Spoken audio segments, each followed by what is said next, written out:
पर माँ, गरुड़ ने सच में कुछ नहीं किया, दोष हमारा है। हाँ माँ, हमने ही शनिदेव के बारे में दुर्वचन कहे थे। संभव है कि उसी कारण उन्हें क्रोध आया होगा और फिर उन्होंने हमें अपनी वक्र दृष्टि से देख लिया होगा। पर तुम्हें शनिदेव के पास लेकर कौन गया था?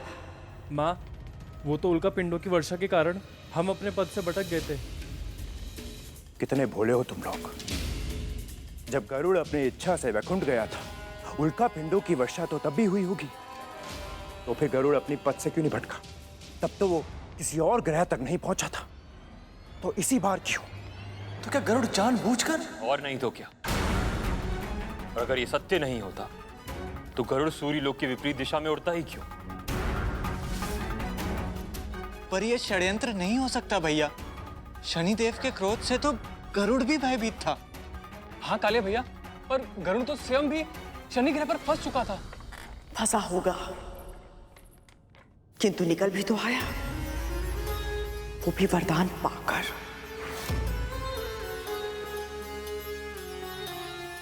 स्वयं से पूछो मेरे पुत्रों, स्वयं से पूछो, ये कैसा संयोग है कि विंता और उसके पुत्र को सदैव वरदान मिलते हैं, किंतु हमें कुछ भी नहीं।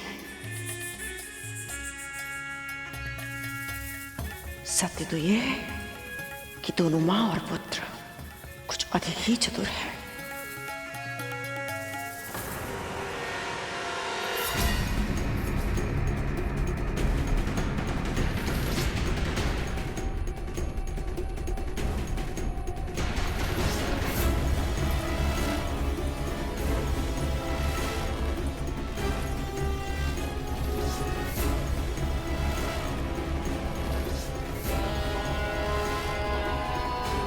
महल के बाहर से ऐसी भीषण दुर्गंध कहां से आ रही है?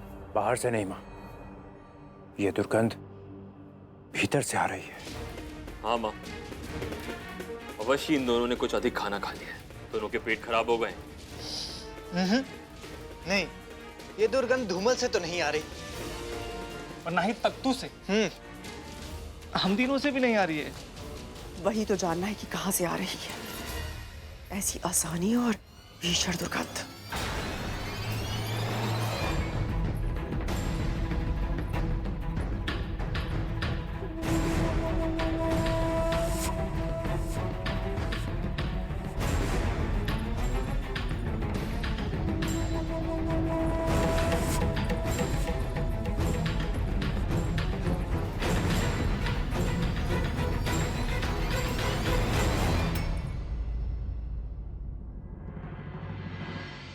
विंता,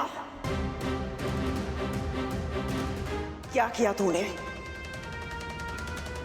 कहीं दीदी को पता तो नहीं चल गया कि मैं उन वृद्ध बाबा को यहाँ ले आई हूँ? पूरे महल से दुर्गंध आ रही है और ये दुर्गंध तुझसे आ रही है। लगता है मेरे वस्त्रों में उनके घावों से बहता हुआ पीप लग गया होगा, जिस कारण ये दुर्गंध आ रही है। जा यहां से, पहले स्वयं को साक्ष कर, फिर पूरे महल को। जी महारानी।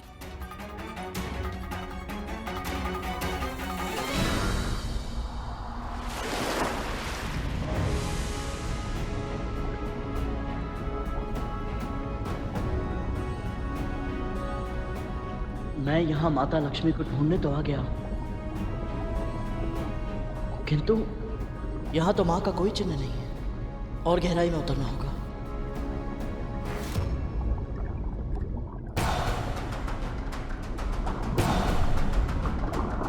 ये लताएं कैसी हैं? इतनी पुरानी और इतनी घनी।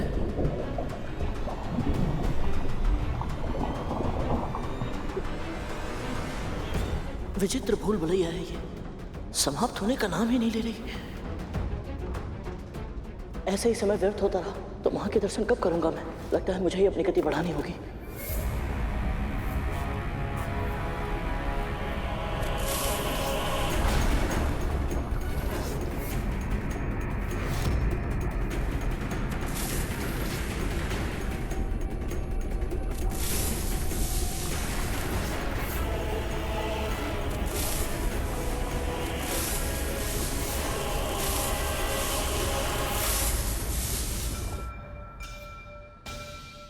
बलि के सामने याचक बनकर जाएंगे तो हम पे असुर आक्रमण नहीं करेंगे और बलि को तुम्हारा प्रस्ताव भी सुनना पड़ेगा। आपका सुझाव उचित है गुरुदेव। आइए। ओम नमः शिवाय। ओम नमः शिवाय।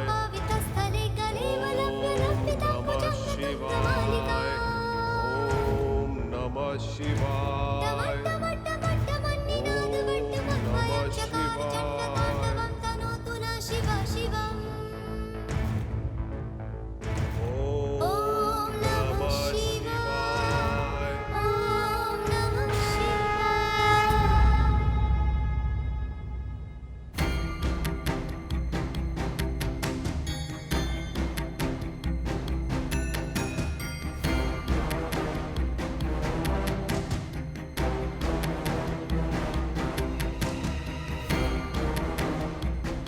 क्या हुआ पुत्र बलि?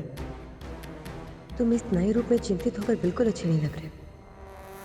तुम क्या सोच रहे हो? आपकी सूचना सही थी मां। ये देवता अवश्य ही कुछ ना कुछ षड्यंत्र रच रहे हैं। मुझे आभास हो रहा है कि वो यही है, कहीं निकट ही।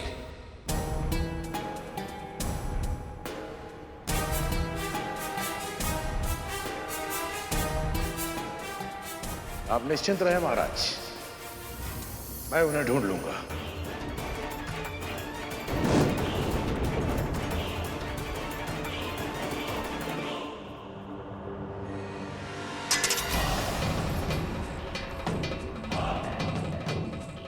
हम बड़ी दूर से आए, महाराज के दर्शन के अभिलाषी हैं।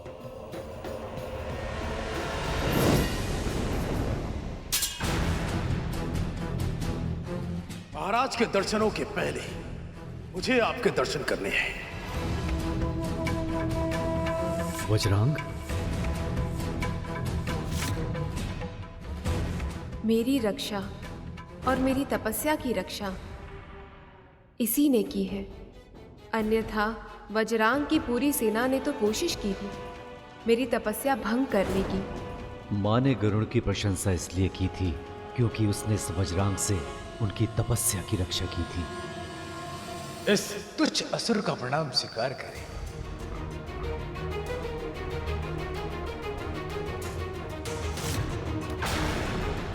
वज्रांग! इंद्र, आप तो क्रोधित हो गए।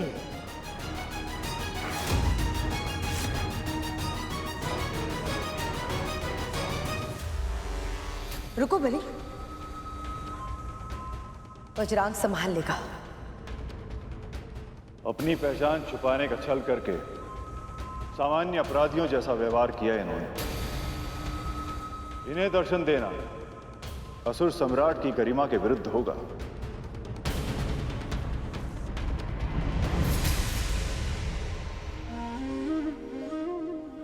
प्रभु, देवता याचक बनकर इसीलिए गए थे ताकि बलि उन्हें विनम्र समझे और भेंट करने के लिए तैयार हो जाए, किंतु अब तो ये सारे असुर देवताओं को बहरूपिया समझने लगे। ऐसे भ्रम में समस्या सुलझने की जगह कई गुना अधिक उलझ जाएगी। हाँ शेष, अब स्थिति गंभीर हो गई, पर संधि के मार्ग में कठिनाइयां तो आनी ही थी। जैसे अग्नि को और अधिक अग्नि से बुझाया नहीं जा सकता, वैसे ही किसी और के क्रोध को स्वयं क्रोधित होकर शांत नहीं किया जा सकता। बस अब देवताओं को अपना संयम बनाए रखना है, अन्यथा यह संधि वार्ता प्रारंभ होने से पहले ही समाप्त हो जाएगी। क्या हुआ देवराज? छिपने के सारे स्थान समाप्त हो गए, जो आपको यहाँ भिक्षुक बनकर आना पड़ा। हम महाराज को बहुत ही महत्वपूर्ण संदेश देने के लिए आए थे। क्षमा करें देवगुरु, आपके साथी मित्र उस पक्षी गरुड़ ने भी हमें एक संदेश दिया था जिसे हम आज तक नहीं भूले।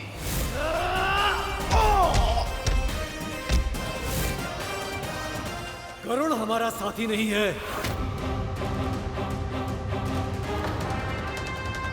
उसने जो किया है उसके लिए कोई और नहीं, वो स्वयं उत्तरदायी है। समस्या ये है इंद्र कि हम मित्र नहीं हैं, और जो तुम हमें समझाने का प्रयास कर रहे हो उस पर ना तो मैं विश्वास करूंगा और ना ही महाराज बलि। तो तुम्हारे लिए उचित यही कि तुम यहां से पुनः लौट जाओ। हम यहां से लौटने नहीं आए हैं वज्रांग, जो कहने आए हैं वो सुना के जाएंगे यहां से।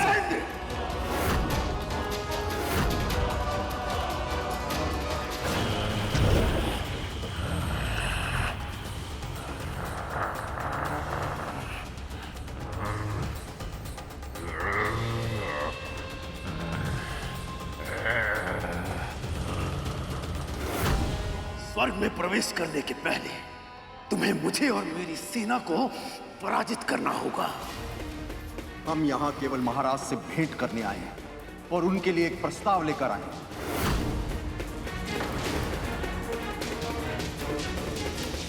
हमें आपके किसी भी प्रस्ताव की कोई आवश्यकता नहीं है।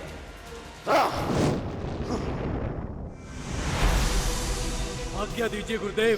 देवराज, युद्ध की ललकार पर शांति की भिक्षा नहीं मांगी जा सकती गुरुदेव।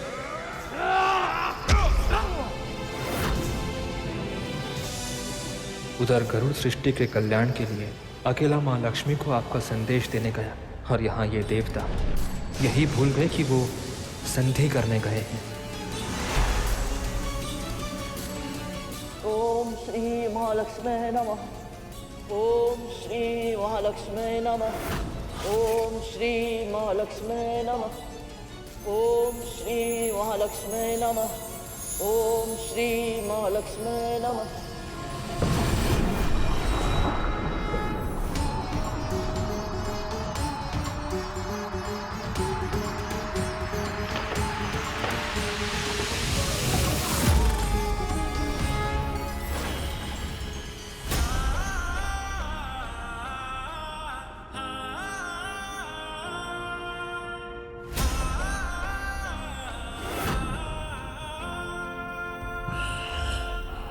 यदि अपना जीवन चाहता है तो मुझे जाने दे राक्षस, मेरा मार्ग रोकने का प्रयास मत कर।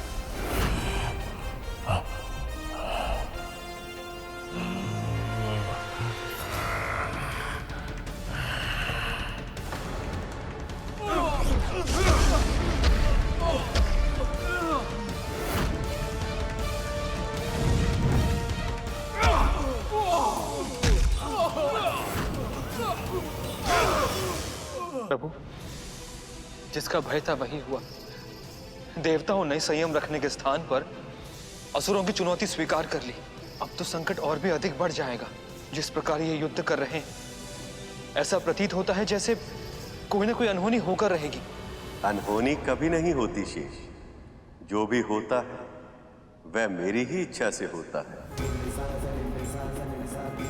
मैं ये युद्ध इसलिए होने दे रहा ताकि इससे दो लक्ष्य प्राप्त होंगे। एक तो देवताओं को यह पता चल जाए कि जब तक वे अमृत प्राप्त नहीं कर लेते उनके लिए असुरों से जीतना संभव नहीं है। इसलिए समुद्र मंथन के लिए जो कुछ भी करना आवश्यक होगा वो अवश्य करेंगे। और दूसरा लक्ष्य प्रभु? बलि को यह आभास होगा कि देवता भले ही शारीरिक रूप से दुर्बल हो, किंतु उनका मनोबल तनिक भी कम नहीं हुआ। इससे उसके अंदर यह भय उपजेगा कि यदि किसी भी उपाय से अमृत असुरों को नहीं देवताओं को मिल जाए तो स्वर्ग का राज जो उसे इतनी कठिनाई से मिला वह उससे छिन भी सकता। और ये भय ही उन्हें संधि करने के लिए प्रेरित करेगा। वाह प्रभु, क्या उत्तम योजना बनाई है आपने।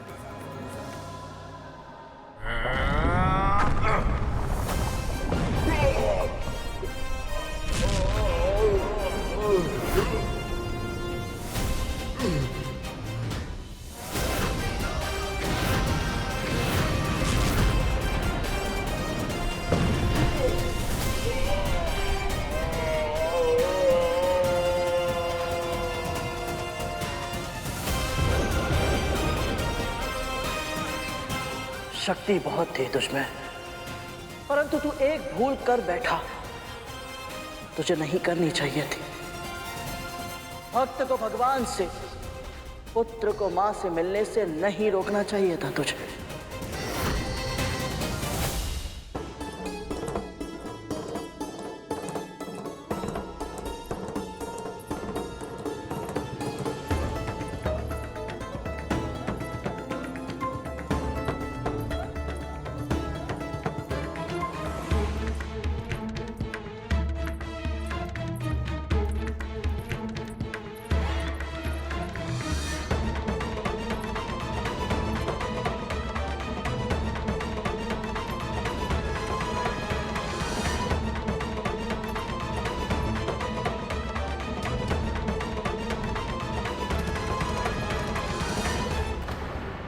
आज तो तेरा पुत्र घर पर नहीं है, तो फिर कार्य करने में इतनी शीघ्रता क्यों?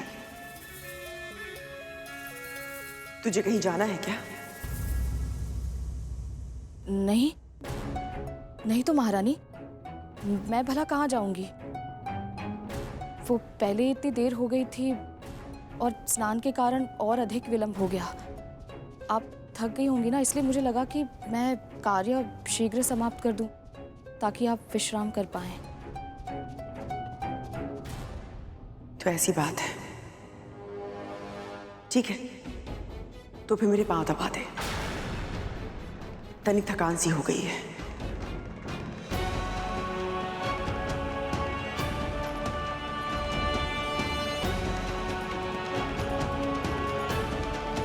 मैं बाबा को कुटिया के पास छुपाकर तो आई हूँ, किंतु पता नहीं जब उन्हें पता चलेगा तो उनकी क्या प्रतिक्रिया होगी।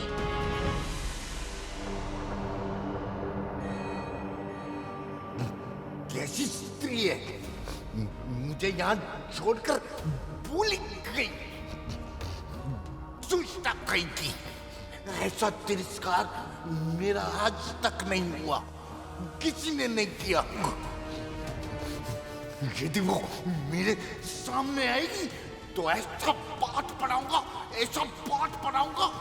कि उसे अपने पूर्वजों की स्मृति आ जाएगी। कैसे मुझे कूड़े की तरह यहाँ फेंक के चली गई, पाप लगेगा, बहुत बड़ा पाप लगेगा। यदि अधिक विलंब हो गया तो बाबा और चिड़चिड़े हो जाएंगे। कहीं ऐसा ना हो कि क्रोध में आकर वो मुझे कोई श्राप दे दें। प्रभु, ये कैसी विपदा आन पड़ी है विंता मां पर। न उदासता का कर्म त्याग सकती हैं, न मानवता का धर्म। अब क्या करेंगी विंता मां?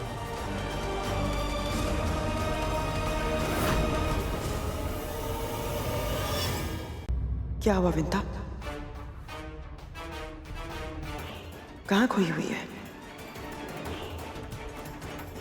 ना तो तेरे हाथ चल रहे हैं, ना मुख से एक शब्द निकल रहा है। यदि सच बताया तो कहीं ऐसा ना हो कि दीदी मुझे अतिथि को अपने घर में रखने से मना कर दे। पर यदि झूठ बोला तो मुझे अवश्य ही असत्य भाषण का दोष लगेगा। क्या करूं मैं?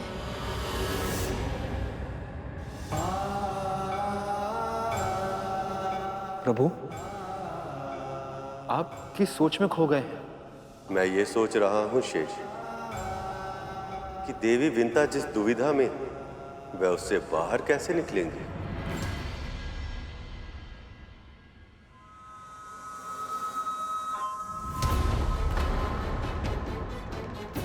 तुझे क्या लगता है मैं तुझे पहचानती नहीं हूं? तू बार बार बहाने बनाएगी और मुझे कुछ पता नहीं चलेगा। अंतिम बार तुझसे पूछ रही हूं, क्या हुआ है? सत्य बता। सत्य ये है महारानी कि मैं कथा के बारे में सोच रही थी। एक प्रवचन में मैंने सुना था। क्या सुना था? बहुत समय पहले की बात है। एक कसाई एक निरीह गाय के प्राण के लिए उसके पीछे पीछे दौड़ रहा था। अपनी रक्षा के लिए गाय ऋषि के पास जा पहुंची।